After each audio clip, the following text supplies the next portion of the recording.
Sir ఇప్పుడు index funds ఉన్నాయి. Index ఫండ్స్‌లో మనం ఇన్వెస్ట్ చేయడం మంచిదా? ఎందుకంటే దాన్ని అవాయిడ్ చేయడం మంచిదా? ఇండెక్స్ ఫండ్స్‌లో మనం ఇన్వెస్ట్ చేస్తే ఎంత పర్సెంట్ వరకు మనకి కార్పస్ అనేది జనరేట్ అవ్వచ్చు? ఇది చాలా మంచి క్వశ్చన్ అడిగారండి. ఎందుకంటే ఇండెక్స్ ఫండ్స్ మీద చాలా 3 ఇయర్స్ నుంచి గత 3 ఇయర్స్ నుంచి కూడా అవేర్‌నెస్ బాగా పెరిగింది. ప్రతి ఒక్కళ్ళు కూడా యాప్స్ ఓపెన్ చేసి ఇండెక్స్ ఫండ్స్ అయితే గనక మనకి పెద్దగా స్టడీ చేయక్కర్లేదు దాని గురించి. ఎక్స్‌పెన్స్ రేషియో చాలా తక్కువ ఉంటుంది ఇండెక్స్ ఫండ్స్‌లో.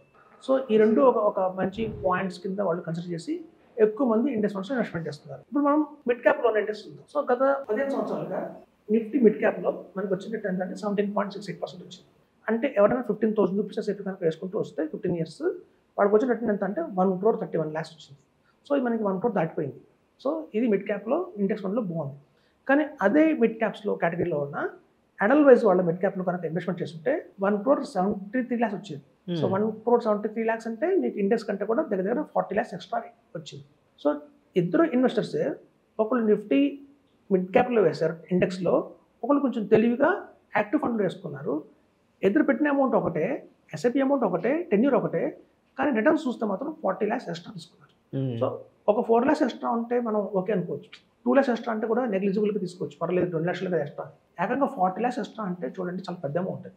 అవును. సో అలాగే ఇండెక్స్ మనం చూద్దాం, స్మాల్ క్యాప్ ఇండెక్స్ గురించి చూద్దాం. సో 15,000 రూపీస్ ఎస్ఐపి కనుక స్మాల్ క్యాప్ ఇండెక్స్‌లో వేసుకుంటూ వస్తే వాళ్ళకి 16.92 రిటర్న్ అయితే జనరేట్ చేసింది మనకి రిటర్న్. దాన్ని మనం అమౌంట్‌తో కన్వర్ట్ చేస్తే 1,21,00,000 వచ్చింది. అంటే 15 ఇయర్స్ పాటు 15,000 రూపీస్ వేసుకుంటూ వస్తే స్మాల్ క్యాప్ ఇండెక్స్‌లో 1,21,00,000 వచ్చింది. అదే నిప్పాన్ ఇండియా స్మాల్ క్యాప్‌లో కనుక వేసుకుంటే ఏకంగా 2,32,00,000 2,32,00,000 అంటే ఒక ఇండెక్స్ ఫండ్ కంటే కూడా ఒక యాక్టివ్ ఫండ్ మీకు ₹1,00,00,000 ఎక్స్ట్రా ఇచ్చింది.